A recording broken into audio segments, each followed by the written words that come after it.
Hello అందరికీ, అందరూ ఎలా ఉన్నారు?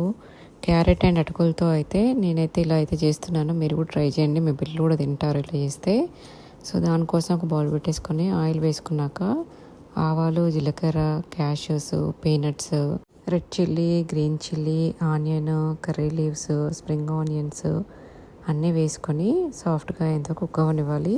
అది కొంచెం ఫ్రై అయిపోయిన తర్వాత క్యారెట్ తురుము కూడా వేసేసుకొని రా స్మెల్ అంతా పోయేంత వరకు కుక్ చేసుకోవాలి క్యారెట్ది.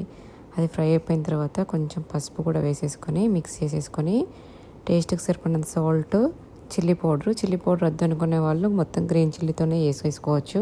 అవి వేసుకున్నాక మిక్స్ చేసేసుకొని అటుకుల్ని కూడా నేను ముందే వాష్ చేసేసుకొని పెట్టేసుకున్నాను. సో వాటిని కూడా వేసేసుకొని మసాలా అంతా మిక్స్ చేసేసుకోవాలి అటుకులకు పట్టేలాగా. వాటిని మిక్స్ చేసుకున్న తర్వాత కూడా ఒక 5 minutes లో ఫ్లేమ్ మీద కుక్ చేసుకుంటే క్యారెట్ పోహా అయితే రెడీ అయిపోతుంది.